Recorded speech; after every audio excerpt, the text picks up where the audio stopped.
Very nice. Speaking of another who might not... he's not with us anymore, sadly, but listen, he created some fabulous teams who might not have the same set of him. Don Revie. Yes. Who escaped the England manager's job at a time when that didn't happen. Yes. To go to the Middle East for big money. Yes. You broke that story. Yes, I did. It rocked football. Well, we led. I mean, we sometimes sports transcends everything, and we led the front page on it 2 or 3 days running, and filled up most of the paper for 2 or 3 days running. First, the fact that he was quitting England, then where he'd gone. Nobody managed to find us, and so on and so forth. You were with him, were you? Oh, yes, yes.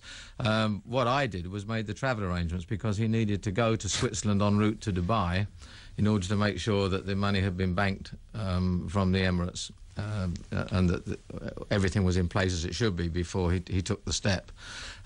He did it because he was going to be pushed by a rather unpleasant chairman of the FA at the time, Professor Sir Harold Thompson, who was the most appalling guy, and he didn't get on with Don, and he was on his case, and he was going to be sacked. So he knew he was going? Oh yeah, and he called me one morning and said, "You're going to the Open Championship and the golf?" I said, "Yes." He said, "How are you going?" I said, "Well, I'm flying up." He said, "Would you mind driving up and coming through Leeds and coming to the house?" I said, "Okay." And so I pulled up at the house, sort of late breakfast, having set off at dawn from London, and oddly the curtains were pulled, and we went into the front room, and he said, "Look, I've got to talk to somebody about this. You know, am I doing the right thing? And I have to secure the financial future of my family. I know that I've got no future with the FA."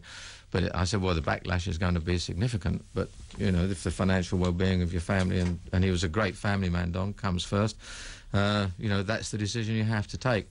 He didn't want to show his hand, so I made the flight bookings and stuff like that. And eventually off we set for Dubai via various places. We flew to Switzerland, into Zurich, went down to Geneva. He checked out the banking.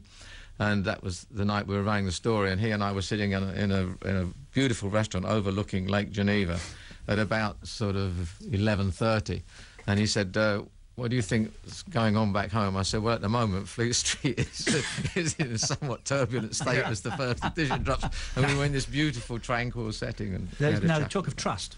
Yeah, that's what I'm saying. There's a classic example of I where knew about it for several weeks, waiting, and I couldn't break it until he was ready to break it. His reputation will forever be tarnished by that, despite what you tell us now. Yeah. And you try and redress the balance fairly. But he was he not, one of the great managers of the English game? The Leeds team at that time would actually be today a fantastic team, because not only did it play great football, but it had the cutting edge, which, for example, Arsenal don't have. Yeah. They play amazing football. I can recall they went 3 up at Ipswich in a time when they were playing game after game after game, and the pressure was on. They didn't want to expend too much energy.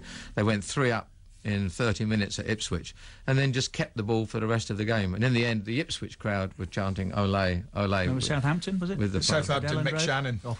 At Elland Road, chasing the ball. They must have put 45 passes together. A little back heel from Billy. And one of the interesting things about that journey, we actually went through Athens, because I tried to lay a trail which would be difficult to follow, and we went through. So we went. I love that. We went through Athens airport, and just as we were about to board the flight from Athens to Dubai, a guy came up and sort of introduced himself, an English guy, and I thought. Rumbled. Yes, the story had broken that he was leaving England, but I hadn't yet broken the story where he was going. That was to come in the following day's paper. And I thought, my goodness, if this guy rings the papers, we'll be in trouble. And later on that evening, the phone rang on the Daily Mail sports desk, and the guy picked it up and he said, "Oh, yes, I'm a football lover, and I've just seen Don Revie boarding a plane from Athens to Dubai." The paper he called was the Daily Mail, was his paper. How lucky can you get? Couldn't do that today. No, you couldn't. Couldn't do that today. You can't have lunch over the road without that appearing on Twitter. No. Was he very different world? Was he as good as Cloughy? They were very different animals. I mean, over the stretch, the Leeds were a much better football team. Cloughy did the astonishing feat of winning 2 European Cups, now the Champions League, with a small town team. I mean, that was just a phenomenon which nobody else will ever achieve. But over a distance, I mean, Leeds were a finer football team. Cloughy played quite negative football. He played counter-attack football. You know, they defended on the edge of the box, and they got the ball out to John Robertson at outside left. It was very simple, very effective, but it wasn't beautiful football. I mean, Leeds played beautifully, and they also got stuck. Why in didn't like England crazy. then under Revie? He was astonished when he took over England. I don't know why he hadn't looked at everybody else, all the other teams in the country. He was astonished by the shortage of talent, particularly in midfield, because he had Bremner and Giles, and he just thought, well, you know, I'll find somebody who will do these jobs. And there was nobody. I guess his quartet, Don's quartet have been Lorimer, Scott, Bremner, Scott, Giles, Irish, Eddie Gray. Eddie Gray, yeah, I mean... Yareth latterly, I suppose, wasn't it? But Welsh. Yes, I know it was a problem for him, and he just also he had one or two problems in translating his methods to England. I mean, he was so far ahead of his time. He did a dossier on the opponents. You might recall this. He was the first person to do a breakdown of all the. We used to take the mickey out of that, didn't we? And yet that was actually attention to detail. Well, one of the Kevin Keegan went on record as saying, after he'd gone, of course, of saying, oh well, we use the dossiers, we used to use the back of the dossiers to keep the card scores on, and he actually travelled before Don finally died from a rather nasty illness, motor neurone disease.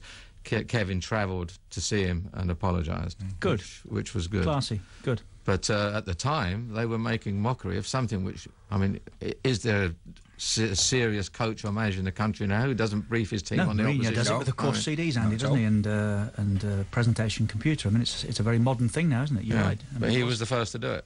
He was a great manager and a great man. Very kind, generous guy.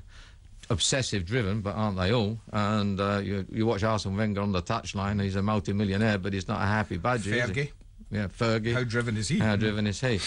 But he had all that obsession, but a terrific guy and a great friend of Bill Shankly's, because the great rivalry at the time was Leeds and Liverpool. And whenever they were going to play on the Saturday, Shanks used to call Don about 1 or 2 o'clock in the morning, and they'd be on the phone on the Friday night, and they'd be on the phone for a couple of hours in the middle of the night, and both the wives going crazy. Brilliant. Jeff Powell's with us.